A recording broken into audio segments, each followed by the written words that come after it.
दोस्तों, क्या आपको पता है कि हमारे देश में आने वाले 50 सालों तक बीजेपी की शासन रहने वाली है। यानी कि आने वाले 50 साल तक बीजेपी ही देश में राज करने वाली है। ये मैं नहीं कहता, ये हमारे देश के गृह मंत्री श्री अमित शाह जी क्लेम करते हैं। लेकिन ऐसी क्या बात हो गई कि बीजेपी इतने बड़े दावे के साथ कह सकती है कि वो आने वाले 50 सालों तक देश में राज करे।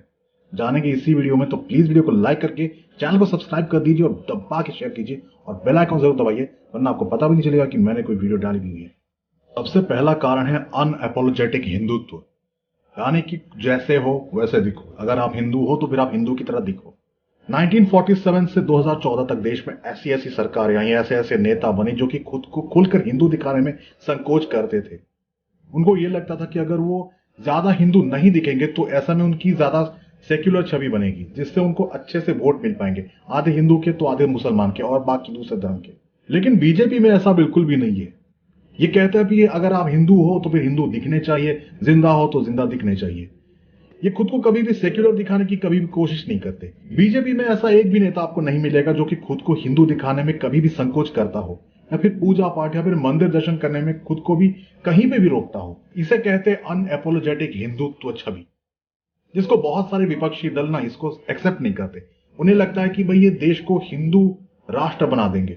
वैसे बीजेपी की ऐसी इंटेंशन आज तक कभी दिखी नहीं है, या फिर किसी भी घोषणा पत्र में किसी भी साल में वो आज तक ऐसा कोई भी वादा नहीं करते हैं। लेकिन हम सबको पता है कि भाई पर्दे के पीछे तो उनकी कहानी दूसरी चलती है। लेकिन अगर मैं सियासत के पॉइंट ऑफ व्यू से बात करूं तो फिर हिंदुत्व बीजेपी का सबसे बड़ा मुद्दा है, या फिर यूं कहूं कि सबसे बड़ा पॉलिटिकल हथियार है। बीजेपी ने देश की 80% जनता को यह कन्विंस कर दिया है कि अगर वो बीजेपी को वोट नहीं देते हैं तो फिर उनके लिए और दूसरी कोई पार्टी खड़ी नहीं होती है।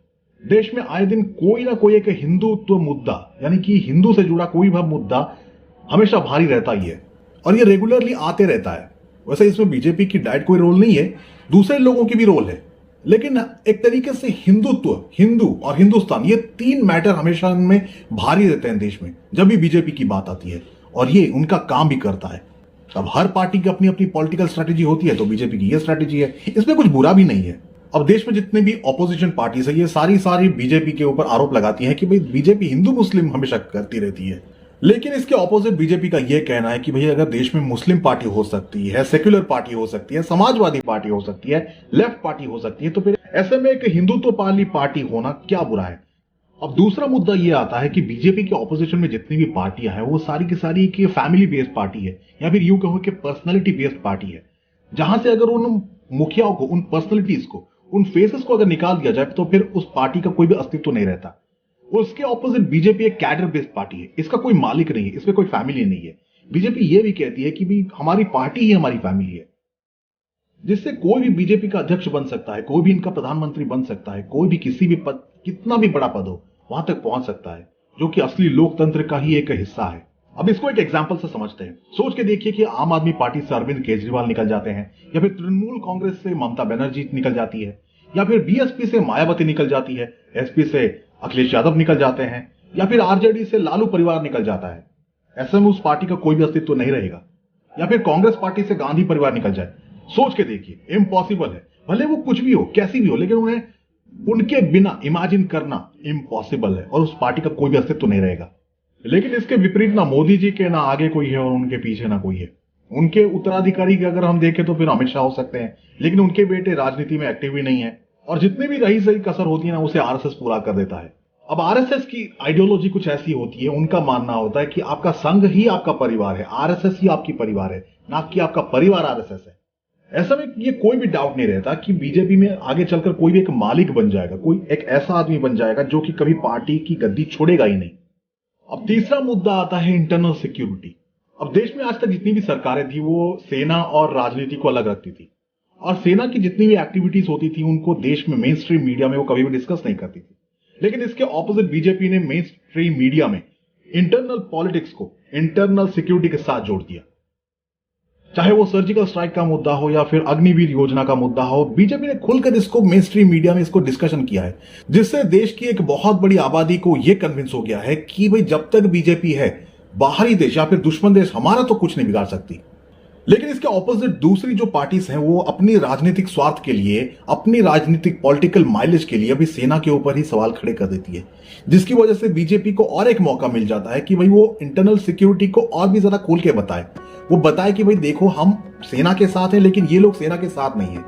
अब ऑपोजिशन को भी समझना चाहिए कि भाई देश में अगर सेना और राजनीति को अलग करके रखते हो तो फिर आपको सेना के साथ खड़े होना पड़ेगा, लेकिन शायद इतना समझ बीजेपी के अलावा किसी और पार्टी में है नहीं। और एक प्लस पॉइंट बताऊं बीजेपी की, ये एक कॉर्पोरेट हाउस की तरह काम करते हैं, एक मैनेजमेंट की तरह काम करते हैं। जैसे एक कंपनी में एक एमडी होता है, सीईओ होता है, एक मैनेजमेंट होता है, प्रेसिडेंट होता है, उसी तरह बीजेपी के हर एक बूथ लेवल पे, हर एक सेक्शन में, हर एक संगठन में एक प्रेसिडेंट है, उनके अंडर वाइस प्रेसिडेंट आते हैं, उनके अंडर सेक्रेटरी आते हैं, फिर नीचे जाकर के कार्यकर्ता तक। ये पूरा का पूरा पिरामिड मॉडल को फॉलो करते हैं, जिससे कार्यकर्ताओं में हमेशा जोश बनी रहती है और उनको हमेशा यही लगता है कि भी ऊपर से जो ऑर्डर आ रहा है हमें नीचे उसको इंप्लीमेंट करना चाहिए। इससे क्या होता है कि भाई संगठन और जो पार्टी होती है वो काफी ज्यादा मजबूत हो जाती है और लोगों को ग्रास रूट तक काम पहुंचाने में काफी ज्यादा मदद मिलती है, जिसमें बीजेपी मास्टर है। इसीलिए बीजेपी दुनिया की सबसे बड़ी पॉलिटिकल पार्टी है। देश में 18 से ज्यादा राज्यों में बीजेपी शासन कर रही है। देश में लोकसभा में अकेली इनकी 303 सीटें हैं। अब इतना सारा इलेक्शन लड़ रहे हैं तो फिर पैसा भी तो लगता होगा। ऐसे में देश की सबसे बड़ी और सबसे ज्यादा अमीर पार्टी है बीजेपी, जिसके पास 4,400 करोड़ रुपए से भी ज्यादा की संपत्ति है या फिर पैसे हैं। और ये ऑफिशियल डेटा है जो कि बीजेपी ने खुद डिक्लेयर भी किया है। अब इतना सारा पैसा है तो फिर पानी की तरह बहाने में कोई दिक्कत नहीं होती। यानी कि कोई भी एडवर्टाइजमेंट हो, सरकार की कोई भी काम हो, कोई भी अचीवमेंट हो, ये घर घर तक पहुंचाते हैं, अपने कार्यकर्ताओं को ये खुश रखते हैं, जिससे काफी ज्यादा संगठन में हेल्प मिलती है और इलेक्शन में इसका रिजल्ट भी आपको देखने को मिलता है। अब जितनी बड़ी पार्टी, उतना बड़ा संगठन, उतना बड़ा सीट, उतना ज्यादा मैंडेट। ऐसा में इतना बड़ा मैंडेट देने के बाद कोई भी दूसरी पॉलिटिकल पार्टी होती तो फिर ये सुस्ता आ जाती, लेकिन बीजेपी में ऐसा बिल्कुल भी नहीं है। दरअसल 2014 के बाद बीजेपी ने ऐसे ऐसे डिसीजंस लिए हैं जो कि इनके ही कैडर के लिए काफी ज्यादा हानिकारक हो सकते थे। मेरा मतलब यह है कि उनकी ही वोट बैंक के ऊपर ये काफी ज्यादा हमला कर सकती थी, लेकिन ऐसा कुछ भी नहीं हुआ। चाहे डिमोनेटाइजेशन हो, जीएसटी हो या फिर आर्टिकल 370 को हटाना हो, बीजेपी ने ऐसे कई सारे टफ डिसीजन लिए हैं जो कि आज तक किसी भी सरकार ने नहीं लिए थे, जिसके लिए लोगों का विश्वास इनके ऊपर दिन ब दिन बढ़ता ही जा रहा है। अब किसी भी पॉलिटिकल पार्टी को समर्थन अगर देना है तो फिर लोग देखते हैं कि भाई इनसे फायदा क्या होता है, लेकिन 2014 के बाद से यह देखा गया है कि लोग ना अपने पर्सनल फायदे के साथ साथ देश के फायदे को भी देख रहे हैं। या फिर अगर आसान भाषा में ये बताऊं तो फिर इसको कहते हैं विचारधारा, आइडियोलॉजी, जो कि सबसे ज्यादा इंपॉर्टेंट होती है कि पॉलिटिकल पार्टी में। बीजेपी अपनी आइडियोलॉजी को कभी भी चेंज नहीं करती, वो स्टार्टिंग से वही है जो आज है। चाहे वो धारा 370 को हटाना हो, जीएसटी हो, सीएए, एनआरसी हो, ये सारे मुद्दों में वो हमेशा अडिग रहती है, वो कभी भी हटती नहीं है। अब इस अडिग पने से ये फायदा होता है कि इनका जो कोर वोट बैंक है ये कभी नहीं बिगड़ता, चाहे उससे वोट मिले ना मिले, लेकिन बीजेपी अपनी आइडियोलॉजी के साथ कभी भी समझौता नहीं करती, जिससे काफी ज्यादा फायदा होता है उनको इलेक्शन में और खुद को एक अच्छी और बेटर कॉम्पिटिटर दिखाने में।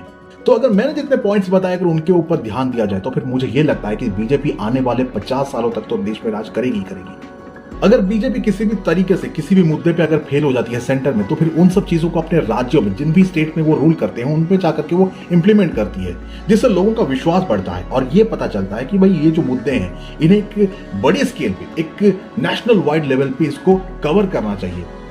तो इस बारे में आप क्या सोचते हैं मुझे कमेंट करके जरूर बताना। अगर आप भी बीजेपी को वोट देते हैं तो इस वीडियो को लाइक करना, शेयर करना, सब्सक्राइब करके बेल आइकॉन जरूर दबाना, वरना आपको पता भी नहीं चलेगा कि मैंने कोई वीडियो डाली हुई है। Thanks for watching.